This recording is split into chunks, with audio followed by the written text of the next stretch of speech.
ಜಾನ್ಸಿ ಇಲ್ಲಿ ನೋಡು, ಇಲ್ಲಿ ನೋಡು.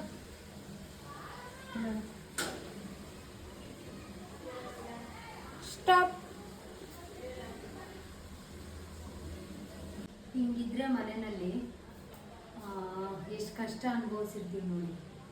ನಾನಂತೂ ಎಷ್ಟು ದಿವಸ ಹತ್ತಿದ್ದೀನಿ ಅಂತಲೇ ಗೊತ್ತಿಲ್ಲ.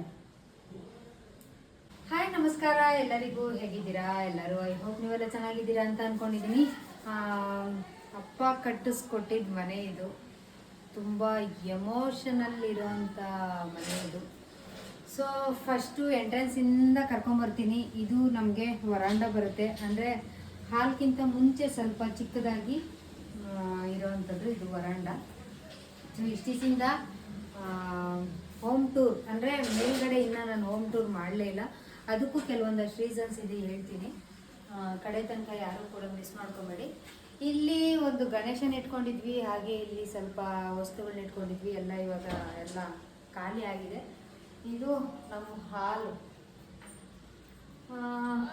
ಇಲ್ಲಿ ಎಲ್ಲ ನೋಡ್ತಾ ಇರ್ಬೋದು, ಎಲ್ಲ ಶೋಕೇಶ್ ಐಟಮ್ಸ್ ಎಲ್ಲ ಕ್ಲಿಯರ್ ಮಾಡಿಬಿಟ್ಟಿದ್ದೀವಿ, ಅಂದರೆ ತೆಗೆದುಬಿಟ್ಟಿದ್ದೀವಿ. ಇದು ಮೇಲ್ಗಡೆ ಮನೆದು ಏನಪ್ಪ ಇದು ವೆಲಿವೇಶನ್ನು ಈ ಥರ ಬರುತ್ತೆ ಅಂತ ಇಂಜಿನಿಯರ್ ಕೊಟ್ಟಿದ್ರು. ಇದೇ ಥರನೇ ಆಲ್ಮೋಸ್ಟ್ ಲುಕ್ಕಿಂಗ್ ಎಲ್ಲ ಇದೇ ಥರನೇ ಬಂದಿದೆ. ಆಮೇಲೆ ಹೇಳ್ಬೇಕು ಅಂದರೆ ಇದು ಹಾಲಲ್ಲಿ ಸೋಫಾ ಹಾಕ್ಕೊಂಡಿದ್ವಿ ಅವಾಗ. ಈಗ ನೋಡಿ ಹೆಂಗಾಗಿದೆ ಮನೆ ಅಂತ ಅಂದರೆ, ತುಂಬ ಎಮೋಷನಲ್ಸ್ ಇರೋವಂಥ ಮನೆ ಇದು. ನಮಗೆ ಅಪ್ಪ ಕಟ್ಟಿಸ್ಕೊಟ್ಟಿರೋ ಅಂಥದ್ದು. ಏನಪ್ಪ ಹೇಳಬೇಕು ಅಂತ ಅಂದರೆ, ಈ ಮನೆಯಲ್ಲಿ ನಮ್ಮ ಪಾಪು ಹುಟ್ಟಿದ್ದು ಇದೇ ಇದರಲ್ಲೇನೆ. ಆಮೇಲೆ ನಾನು ಸುಮಾರು ಬಂದು ಎಷ್ಟು ವರ್ಷ ಆಯ್ತಮ್ಮ? ಒಂದು 17 ವರ್ಷ ಆಯಿತು ಅಂದ್ಕೊತೀನಿ ಮನೆಗೆ ಬಂದು. ನಾನು 17 ವರ್ಷದಿಂದ ಈ ಮನೆಯಲ್ಲಿ ತುಂಬ ಅಟ್ಯಾಚ್ಮೆಂಟು. ಹೇಳಬೇಕು ಅಂತ ಅಂದರೆ, ಮೇಲ್ಗಡೆ ಹೋದಾಗ ನನ್ನ ಮಕ್ಕಳು ಸುಮಾರು ದಿವಸ ಹತ್ತಿದ್ದಾರೆ, ಕೆಳಗಡೆ ಮನೆಯೇ ಬೇಕಿತ್ತು ನಮಗೆ ಅಂತ. ಈಗೂ ಹೇಳಬೇಕು ಅಂದರೆ ಇದೇ ಮನೆಯೇ ಜಾಸ್ತಿ ಇಷ್ಟ ಅಂತ ಹೇಳ್ತಾ ಇರ್ತಾರೆ ಮಕ್ಕಳೆಲ್ಲ. ಅಷ್ಟು ಎಮೋಷನಲ್ಲು ಅಟ್ಯಾಚ್ಮೆಂಟ್ ಇರೋವಂಥ ಮನೆ ಇದು. ಸೊ ಇಲ್ಲಿ ಸೋಫಾ ಹಾಕ್ಕೊಂಡಿದ್ವಿ, ಬೇರೆ ಏನೂ ಇರಲಿಲ್ಲ. ಇಲ್ಲೊಂದು ಗ್ಲಾಸ್ ಟೀಪ ಇಟ್ಕೊಂಡಿದ್ವಿ. ಇಲ್ಲಿ TV ಇದು. ಹಾಗೆ ಇದು ನಮ್ಮ ಪುಟ್ಟ ದೇವ್ರ ಮನೆ. ಯಾರು ಬೇಜಾರು ಮಾಡ್ಕೊಬೇಡಿ, ಯಾಕೆ ಅಂತಂದರೆ ಇನ್ನೂ ಏನು ನಾನು ಅಷ್ಟು ಕ್ಲೀನ್ ಮಾಡಿಲ್ಲ, ಇನ್ನು ಪೇಂಟಿಂಗ್ ಆಗಿಲ್ಲ, ಏನೂ ಆಗಿಲ್ಲ.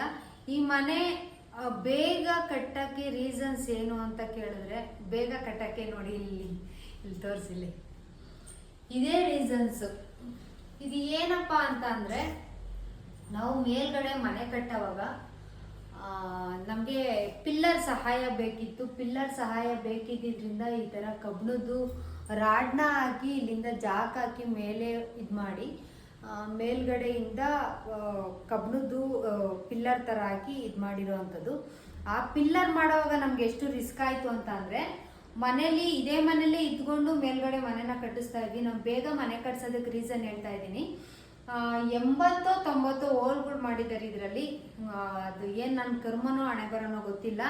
ಮಳೆ ಇಲ್ಲದೆ ಇರೋ ಮಳೆ ಅವತ್ತೇ ತುಂಬ ಅಂದರೆ ತುಂಬ ಮಳೆ. ನನಗೆ ಹೋಲಲ್ಲೆಲ್ಲ ನೀರು ಬಂದ್ಬಿಟ್ಟು ಪೂರ್ತಿ ಕೆರೆ ಥರ ತುಂಬಿಟ್ಟಿತ್ತು ಮನೆಯಲ್ಲಿ. ನನಗಂತೂ ನನ್ನ ಏನಕ್ಕಾದ್ರೂ ಮಕ್ಕಳನ್ನ ಹಾಕೊಂಡು ಇಲ್ಲಿದ್ದೀನಪ್ಪ ಅಂತ ಅನಿಸ್ಬಿಡ್ತು. ಅಷ್ಟು ಅಂದರೆ ಅಷ್ಟನ್ನು ಬೇಜಾರಾಗೋಯ್ತು ನನಗೆ.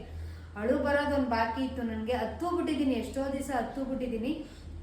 ನಮ್ಮ ಮನೆಯವರು ಆ ಕಡೆ ಮೂಲೆನಲ್ಲಿ ಕೂತ್ಕೊಂಡು ಒಂದು ಕಡೆ ಸಪ್ಪು ಕೂತ್ಕೊಂಡ್ಬಿಟ್ಟಿದ್ರು. ಅವರೇ ಹೇಳಿದ್ದು, ಅವರು ಮನೆ ಕಟ್ಟಿಸ್ಬೇಕು ಅಂತ ಹೇಳಿ ಎಲ್ಲ ಇಷ್ಟಪಟ್ಟು ಇದು ಮಾಡ್ಕೊಂಡ್ವಿ. ನೋಡಿದ್ರೆ ಇಲ್ಲಿ ಮಳೆ ನೀರೆಲ್ಲ ತುಂಬಿಕೊಂಡು ಈ ರೀತಿ ಪ್ರಾಬ್ಲಮ್ ಆಯಿತು. ಅದು ಆಗ್ತಾ ಇದೆಲ್ಲ ನಮಗೆ ಗೋಡೆ ಎಲ್ಲ ತೇವಿಸ್ಕೊಂಡು ಪೂರ್ತಿಯಾಗಿ ನಮಗೆ ಹೋಲಿನ ಕಂಪ್ಲೀಟಾಗಿ ಮುಚ್ಚಿರ್ಲಿಲ್ವಲ್ಲ, ಹಂಗಾಗಿ ಎಲ್ಲನೂ ತೇವಿಸ್ಕೊಂಡು ಎಲ್ಲ ನಮಗೆ ಜಾಯಿಂಟ್ ಪೇನ್ ಸ್ಟಾರ್ಟ್ ಆಯಿತು. ನನ್ನ ದೊಡ್ಡ ಮಗಳಿಗೆ ಕೋಲ್ಡೇ ಇರಲಿಲ್ಲ, ಅವಳಿಗೆ ಕೋಲ್ಡ್ ಸ್ಟಾರ್ಟ್ ಆಯಿತು. ಆಮೇಲೆ ಏನೇನೋ ಸಮಸ್ಯೆಗಳು ಸ್ಟಾರ್ಟ್ ಆಗ್ತಾ ಇತ್ತು. ಅಂದರೆ ಬಾಡಿನಲ್ಲಿ ಪೇಯ್ನ್ಗಳು ಜಾಸ್ತಿ ಆಯಿತು, ಎಲ್ಲರಿಗೂ ಚಳಿ ಜಾಸ್ತಿ ಆಯಿತು. ಮೇಲ್ಗಡೆ ಯಾವಾಗ ಗೋಡೆ ಎಲ್ಲ ತಾವ ಆಗಲಿ ಆವಾಗ ನಮಗೆ ಮನೆ ಒಳಗಡೆ ಎಲ್ಲ ಸ್ವಲ್ಪ ಇದಾಯಿತು. ಇಷ್ಟು. ಈಗ ಬಂದರೆ ಇದು ನಮಗೆ ಟಾಯ್ಲೆಟ್ಟು. ಇಲ್ಲಿ ಸ್ವಲ್ಪ ವಾಷಿಂಗ್ ಮಿಷಿನ್ ಇಟ್ಕೊಳ್ಳೋಕೆ ಇಲ್ಲಿ ಪ್ಯಾಸೇಜ್ ಇರುತ್ತೆ. ಆಮೇಲೆ ಅಲ್ಲಿಂದ ಬಂದರೆ ಒಳಗಡೆ ಅಂಡೆ ಒಲೆ ಇದೆ. ಇಲ್ಲಿ ಅಂಡೆ ಒಲೆ ಇತ್ತು, ಇವಾಗ ಅದನ್ನು ಕೂಡ ತೆಗಿಸ್ಬೇಕು. ಇದನ್ನೆಲ್ಲ ಆಲ್ಟ್ರೇಷನ್ ಮಾಡಿಸ್ಬೇಕು. ಅಲ್ಲಿಂದ ಬಂದರೆ ಇದು ನನ್ನ ಪುಟ್ಟ ದೇವ್ರ ಮನೆ. ಅನ್ನಪೂರ್ಣೇಶ್ವರಿ ಫೋಟೋ ಇದು ಇನ್ನೂ ಇಲ್ಲೇ ಇಟ್ಕೊಂಡಿದ್ದೀನಿ. ಯಾಕೆ ಅಂತಂದರೆ ಅದು ನನಗೆ ಯಾಕೋ ಎಲ್ಲಿ ಇದು ಮಾಡೋಕ್ಕೂ ಮನಸ್ಸು ಬರ್ತಾ ಇಲ್ಲ. ಹಾಗೆ ಇಲ್ಲೇ ಇನ್ನು ಇದೆ, ಇಲ್ಲಿ ದೇವ್ರ ಮನೆಯಲ್ಲೇ ಇನ್ನೂ ಇಟ್ಕೊಂಡಿರೋ ಅಂಥದ್ದು ಇಷ್ಟು. ಆಮೇಲೆ ಇಲ್ಲಿಂದ ಬಂದರೆ ಇಲ್ಲಿ ಡೈನಿಂಗ್ ಹಾಲು, ಕೆಳಗಡೆ ಎಲ್ಲ ಇದು ನಮಗೆ ಡೈನಿಂಗ್ ಹಾಲ್ ಬರುತ್ತೆ. ಇಷ್ಟು ಡೈನಿಂಗ್ ಹಾಲು. ಇಲ್ಲಿ ಡೈನಿಂಗ್ ಟೇಬಲ್ ಇಟ್ಕೊಂಡಿದ್ವಿ. ನೋಡ್ತಾ ಇರ್ಬೋದು ಎಷ್ಟು ಹೋಲ್ಗಳು ಮಾಡಿದ್ದಾರೆ, ಕಬ್ಬಣದ್ದು ಇದನ್ನ ಹಾಕಿ ಎಷ್ಟು ಹೋಲ್ಗಳು ಮಾಡಿದ್ದಾರೆ ಅಂದರೆ ಅಷ್ಟು ಹೋಲ್ಗಳು. ಅಪ್ಪ ಚೆನ್ನಾಗೇನೆ ಪ್ಲಾನ್ ಮಾಡೆಲ್ಲ ಕಟ್ಟಿದ್ರು. ಬಟ್ ವಾರ್ಡ್ರೋಬ್ ಒಂದು ಬೇಕಿತ್ತು ನಮಗೆ ಬಟ್ಟೆಗಳು ಅಂದರೆ ಸಿಕ್ಕಾಪಟ್ಟೆ ಇಷ್ಟ. ಬಟ್ಟೆಗಳು ನನಗೆ ನನ್ನ ಹೆಣ್ಮಕ್ಳಿಗೆ ಬಟ್ಟೆ ಅಂದರೆ ಸಿಕ್ಕಾಪಟ್ಟೆ ಇಷ್ಟ. ಇದು ನಮ್ಮ ಕಿಚನ್ನು. ನೀವು ಕೇಳ್ಬೋದು, ಇದೇ ಕಿಚನಲ್ಲೇ ನಾನು ಇಷ್ಟು ದಿವಸ ನಿಮಗೆ ವಿಡಿಯೋ ಮಾಡಿರೋದಾಗಿರ್ಬೋದು, ಇನ್ನೊಂದಾಗಿರ್ಬೋದು, ಇದೇ ಇದರಲ್ಲೇನೆ ನಾನು ಮಾಡ್ತಿದ್ದಿದ್ದು. ಇಷ್ಟು ನಮ್ಮ ಕಿಚನ್ನು. ಹಾಗೆ ಇಲ್ಲಿಂದ ಬಂದರೆ ನನ್ನ ರೂಮ್ ತೋರಿಸ್ತೀನಿ ಹಿಂಗಿದೆ ಅಂತ.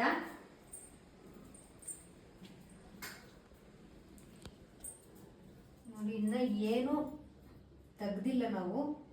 ಬಟ್ ವಾರ್ಡ್ರೋಬ್ಗೋಸ್ಕರನೇ ನಾನು ಮೇಲ್ಗಡೆ ರೂಮ್ನ ಕಟ್ಕೊಂಡಿರೋ ಅಂಥದ್ದು. ನೋಡಿ, ಇದು ಏನಿದು ರಿಂಗ್ ಲೈಟು ಕಿತ್ತಿ ಎಲ್ಲ ಚಲ್ಲಾಂಪಿಲ್ಲಿ ಆಗಿಬಿಟ್ಟಿದೆ ಯಾವಾಗಲೇ. ತುಂಬ ಚೆನ್ನಾಗಿತ್ತು ಮನೆ ಇದು. ನಮಗೆ ಅಪ್ಪ ಡೂಪ್ಲೆಕ್ಸ್ ಮನೆ ಮಾಡಿ ಕೊಡ್ತೀನಿ ಅಂತ ಹೇಳಿದ್ದು. ಇದು ಬಂದು ಮಕ್ಳದು ಬಟ್ಟೆ ಐಟಮ್ಸು ಆಮೇಲೆ ಇದೆಲ್ಲ ಇಟ್ಕೊಳಕ್ಕೆ ಇಲ್ಲಿ ಇತ್ತು. ಇಲ್ಲಿ ಬೀರು ಇಟ್ಕೊಂಡಿದ್ದೆ, ಇಲ್ಲಿ ಮಂಚ ಹಾಕ್ಕೊಂಡಿದ್ವಿ. ಹಾಗೆ ಇಲ್ಲೊಂದು ಚಿಕ್ಕದು ಯಾವುದೋ ಒಂದು ಮಕ್ಕಳಿಗೆ ಬುಕ್ಸ್ ಎಲ್ಲ ಇಟ್ಕೊಳ್ಳೋಕ್ಕೆ ಇಲ್ಲಿ ಇಟ್ಕೊಂಡಿದ್ದೆ. ಹಾಗೆ ನನ್ನ ಮಗನ ಬೈಕ್ ಇದು. ನಾವು ವಿಡಿಯೋ ಮಾಡೋಕ್ಕೆಲ್ಲ ರಿಂಗ್ ಲೈಟ್ ಬಳಸ್ತಾ ಇದ್ದಿದ್ದು. ಇದು ಈಗೆಲ್ಲ ಕಿತ್ತೋಗ್ಬಿಟ್ಟಿದೆ, ಹೊಸ ತಗೋಬೇಕು. ಸೊ ಈ ಬಟ್ಟೆಗಳ್ನೆಲ್ಲ ಈ ಕಿಟ್ ಬ್ಯಾಗಲ್ಲಿ ಆಮೇಲೆ ಸೂಟ್ ಕೇಸ್ಗಳು ಹಂಗೆ ಹಿಂಗೆ ಎಲ್ಲನೂ ಸೇರಿಸಿ ಇಕ್ಕೊತಾ ಇದ್ವಿ. ಇಷ್ಟು. ಸಾರಿ, ಲೈಟ್ ಆಫ್ ಮಾಡಿಬಿಟ್ಟೆ. ನಾನು ಏನು ಹೇಳ್ತಾ ಇದ್ದೆ ತುಂಬ ಎಮೋಷ್ನಲ್ಲು. ನಮ್ಮಪ್ಪ ಡೂಪ್ಲೆಕ್ಸ್ ಮನೆ ಕಟ್ಟಿಸ್ಬೇಕು ಅಂತ ಅಂದ್ಕೊಂಡಿದ್ರು. ಬಟ್ ನಾನು ಜಾಯಿಂಟ್ ಫ್ಯಾಮಿಲಿ ಅಂದರೆ ಅಣ್ಣ ತಮ್ಮ ಅದಕ್ಕೆ ಈ ಥರ ಅಂತ ಬೆಳೆದಿರೋಳಿಗೆ ನನಗೆ ಸಿಂಗಲ್ ಆಗಿ ಇರೋಕ್ಕೆ ಇಷ್ಟ ಆಗ್ತಿರ್ಲಿಲ್ಲ. ಹಾಗಾಗಿ ನಾನು ಡೂಪ್ಲೆಕ್ಸ್ ಮನೆ ಬೇಡ ಅಂತ ಹೇಳಿ ಸಿಂಗಲ್ ಆಗಿ ಕಟ್ಟಿಸ್ಕೊಂಡೆ. ಈ ಥರ ಡಬಲ್ ರೂಮ್ ಇರಲಿ ಅಂತ ಕಟ್ಟಿಸ್ಕೊಂಡೆ. ಇಲ್ಲಾಂದಿರಿ ಇದನ್ನು ಅಪ್ಪ ಅವಾಗೇನೆ ಡೂಪ್ಲೆಕ್ಸ್ ಮನೆ ಮಾಡಿಸ್ಬೇಕು ಅಂತ ಐಡಿಯಾ ಆಯಿತು. ಬಟ್ ಇಷ್ಟೆಲ್ಲ ಆದಮೇಲೆ ನನಗೆ ತುಂಬ ಅಟ್ಯಾಚ್ಮೆಂಟು. ಈ ಮನೇಲೇ ನಾನು ಯಾವಾಗೂ ಒಂಟಿ ಫೀಲ್ ಆಗ್ತಾ ಇರೋದು. ಅವಾಗೆಲ್ಲ ಅಳ್ತಾ ಇರ್ತಿದ್ದೆ. ತುಂಬ ಅಂದರೆ ತುಂಬಾ ಬೇಜಾರಾಗ್ತಾಯಿತ್ತು. ಕೊಡಿಲಿ, ಇದು ನನ್ನ ಹೆಣ್ಮಕ್ಳಿಗೆ ಕೊಡಿಸಿರೋ ಅಂಥದ್ದು. ಇದು ಗೊಂಬೆ ಬಾರ್ಬಿ ಸೆಟ್ ಅಂತ. ಇದು ಯಾವಾಗ ಒಂದು 5-6 ವರ್ಷದಲ್ಲಿ ಕೊಡಿಸಿರೋಂಥದ್ದು. ಇನ್ನೂ ಚಿಕ್ಕವರ ನೀವು? 12 ವರ್ಷ ಆಯ್ತು ಇದು ತೊಗೊಂಡು. ಅದೇ ನೀವು 5-6 ವರ್ಷ ಇರೋವಾಗ ತೊಗೊಂಡಿರೋದು. ಒಂದು 4-5 ವರ್ಷ, ಒಂದು 4 ವರ್ಷನೋ 5 ವರ್ಷನೋ ಇರೋವಾಗ ಇವರು ತೊಗೊಂಡಿರೋವಂಥದ್ದು. ಆಲ್ರೆಡಿ ಇವಾಗ ಕತ್ತೆಗಳ ಥರ ಆಗಿದ್ದಾರೆ. ಇನ್ನು ಈ ಬಾರ್ಬಿ ಸೆಟ್ ನಾವು ಓಪನ್ನೇ ಮಾಡಿಲ್ಲ ಅಂದರೆ ನೀವು ನಂಬಲ್ಲ. ಗೊಂಬೆಗಳು ಇನ್ನೂ ಎಷ್ಟಿದಾವೆ ಸೆಟ್ಗಳು? ಎಲ್ಲಿ ತಿಕ್ಕಿದ್ರಿ? ಇನ್ನು ಅಲ್ಲೊಂದಿದೆ. ಇನ್ನು ಮೊನ್ನೆ ತೊಗೊಂಡು ಎಲ್ಲ ಕಿತ್ತು ಬಿಸಾಕಿದ್ರು. ನೋಡ್ರಿ ಎಷ್ಟು ಇದಾವೆ ಅಂತಂದರೆ. ಇನ್ನು ಆಟ ಸಾಮಾನೆಲ್ಲ ನೋಡಿ ಎಷ್ಟು ಕ್ಯೂಟಾಗಿದೆ ಅಂತಂದರೆ. ಮಕ್ಕಳು ಒಂದು ದಿವಸಕ್ಕೂ ಹಾಳು ಮಾಡಲಿಲ್ಲ. ಗೊಂಬೆ ಸೆಟ್ಗಳನ್ನೆಲ್ಲ ಹಾಗೆ ಇಕ್ಕೊಂಡ್ರು. ಬಟ್ ನನ್ನ ಮಗ ಹಂಗಲ್ಲ. ಇವಾಗ ಅಂಗಡಿಯಿಂದ ತರೋ ಅಷ್ಟೊತ್ತಾಗಲೇ ಕಾರ್ನಲ್ಲೇ ಕಿತ್ತಿ ಎಲ್ಲ ಪಾರ್ಟ್ಸ್ನೆಲ್ಲ ಬಿಸಾಕಿರ್ತಾನೆ ಹಂಗೇನೆ. ಆಮೇಲೆ ಇದೊಂದು ರೂಮ್ ಬರುತ್ತೆ. ಎಲ್ಲ ಹಂಗೆ ಇಟ್ಟಿದ್ದೀವಿ, ಏನು ಇದು ಮಾಡಿಲ್ಲ. ಇವೆಲ್ಲ ಬೆಡ್ಶೀಟ್ಗಳನ್ನೆಲ್ಲ ತುಂಬಿ ಇಟ್ಟಿದ್ದೀನಿ. ಇನ್ನು ಒಗಿಬೇಕು ಇವನ್ನೆಲ್ಲ. ಸೊ ಇಲ್ಲೊಂದು ಅಪ್ಪ ಏನಂದರೆ ಆವಾಗಿನ ಕಾಲದಲ್ಲೆಲ್ಲ ಶೋಕೇಶ್ಗಳು ಜಾಸ್ತಿ ಮಾಡಿಸೋರು. ಶೋಕೇಶು ಜಾಸ್ತಿ ಇದ್ದರೆ ಹಂಗೆ ಹಿಂಗೆ ಅಂತ ಶೋಕೇಶ್ ಐಟಮ್ಸ್ ಎಲ್ಲ ಜಾಸ್ತಿ ಇರಬೇಕು ಅಂತ. ಅವಾಗೆಲ್ಲ ಅದೊಂದು ಟ್ರೆಂಡಿಂಗ್ ಇತ್ತು, ಶೋಕೇಶ್ ಎಲ್ಲ ಜಾಸ್ತಿ ಮಾಡಿಸ್ಬೇಕು ಅಂತ. ಇಲ್ಲೊಂದು ದೊಡ್ಡ ಕಿಟಕಿ ಕೊಟ್ಟಿದ್ರು. ಇಲ್ಲಿ ಎ ಸಿನ ಹಾಕೊಂಡಿದ್ವಿ. ಬಟ್ ಎ ಸಿ ಅಂತೂ ಆನ್ ಮಾಡ್ತಾ ಇರಲಿಲ್ಲ. ಕೇಳ್ಬೇಡ್ರಿ, ನಂಗಂತೂ ಎ ಸಿ ಆಗೋದೇ ಇಲ್ಲ. ನಮ್ಮ ಮನೆಯವ್ರು ಯಾವಾಗೋ ಅಪರೂಪಕ್ಕೆ ಹಾಕೊಳ್ಳೋರು. ಅದು ಬಿಟ್ಟರೆ ಇಲ್ಲೆಲ್ಲ ಇದನ್ನು ಕೊಟ್ಟಿರು. ಇಲ್ಲಿ ನಾನೊಂದು ನನಗೆ ಬೇಕಾಗಿರೋವಂಥದ್ದು ವಾರ್ಡ್ರೋಬ್ನ ತೊಗೊಂಬಂದು ರೆಡಿಮೇಡು ಇಟ್ಕೊಂಡಿದ್ದೆ. ಈ ಜಾಗದಲ್ಲಿ ಇಟ್ಕೊಂಡಿದ್ದೆ. ಎಷ್ಟು ಧೂಳಾಗಿದೆ ನೋಡಿ. ಅಂದರೆ ಕ್ಲೀನ್ ಮಾಡೋಕ್ಕೆ ಆಗ್ತಾ ಇರಲಿಲ್ಲ ನನಗೆ. ಇಲ್ಲಿ ಒಂದು ದಿವಾನ ಹಾಕ್ಕೊಂಡಿದ್ದೆ ಅಷ್ಟೇ. ಅದು ಬಿಟ್ಟರೆ ಇಷ್ಟು ಅಪ್ಪ ಕಟ್ಟಿಸ್ಕೊಟ್ಟಿದ್ದ ಹೋಮ್ ಟೂರ್ ಇದು. ಯಾಕೆ ಈ ಹಳೆ ಮನೆಯಲ್ಲೇ ನಾನು ಮಾಡ್ತಾ ಇದ್ದೀನಿ ಅಂತ ಅಂದರೆ, ಇದು ಹಳೆ ಮನೆ ಹೋಗಿ ಇನ್ನು ಸ್ವಲ್ಪ ದಿವಸದಲ್ಲೇ ಹೊಸ ಮನೆ ಆಗುತ್ತೆ, ಅಂದರೆ POP ರೆಡಿ ಆಗುತ್ತೆ, ಪೇಂಟ್ ಆಗುತ್ತೆ, ಹೊಸ ಲುಕ್ಕು ಬರುತ್ತೆ ಇದರಲ್ಲಿ. ಆದರೆ ನನಗೆ ವಿಡಿಯೋ ಮಾಡಬೇಕು ಅಂತ ಅನಿಸಿದ್ದು ಯಾಕಂದರೆ ಎಮೋಷನಲ್ ಡೇಸ್ಗಳನ್ನ ಇಲ್ಲಿ ಕಳೆದಿದ್ದೀನಿ. ವಿಡಿಯೋದಲ್ಲಾದರೂ ಇರುತ್ತೆ, ನನಗೆ ಯಾವಾಗ ಬೇಕೋ ಅವಾಗ ನೋಡ್ಕೊಬೋದು. ಹಾಗೆ ನಾನು ಈ ಮನೆಯಲ್ಲಿ ಹತ್ತಿದ್ದೀನಿ, ನಕ್ಕಿದ್ದೀನಿ, ಎಲ್ಲ ಥರದ್ದು ಕಷ್ಟ ಸುಖ ಎಲ್ಲನೂ ಅನುಭವಿಸಿದ್ದೀವಿ. ಈ ಮನೆ ನನಗೆ ತುಂಬ ಬ್ಯೂಟಿಫುಲ್ ಮೆಮೊರೀಸ್ ಅಂತಲೇ ಹೇಳ್ಬೋದು. ಯಾರಿಗೆಲ್ಲ ಇಂಥ ಮೆಮೊರೀಸ್ ಇಷ್ಟ ಆಗುತ್ತೋ ಏನೋ ಗೊತ್ತಿಲ್ಲ.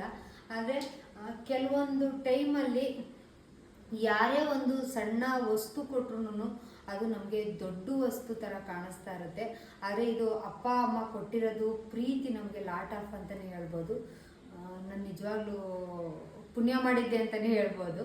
ಯಾಕಂದರೆ ನನಗೆ ಇಲ್ಲಿ ಬಂದು ನನಗೆ ತುಂಬಾ ಇದಾಯಿತು. ನನಗೆ ಒಂಥರ ಲಕ್ಕಿ ಮನೆ ಅಂತಲೇ ಹೇಳ್ಬೋದು. ಹಂಗಾಗಿ ನಾನು ಬೇರೆ ಕಡೆ ಎಲ್ಲೂ ಹೋಗೋಕ್ಕೆ ಇಷ್ಟನೇ ಪಡ್ತಾ ಇಲ್ಲ. ನನಗೆ ಬೇರೆ ಕಡೆ ಹೋದರೆ ನನಗೆ ಒಂದು ಆದರೆ ಅಪ್ಪ ಏನಪ್ಪ ಅಂತ ಅಂದರೆ ಇಲ್ಲಿ ಮೋಟ್ರನ್ನ ಅಂದರೆ ಬೋರ್ ಕೂಡ ಇಲ್ಲಿ ಹಾಕ್ಸಿದ್ದಾರೆ, ಬೋರ್ ನೀರಿದೆ, ಎಲ್ಲನೂ ಇರೋದ್ರಿಂದ ನನಗೆ ತುಂಬ ಹೆಲ್ಪ್ ಆಗ್ತಾಯಿತ್ತು.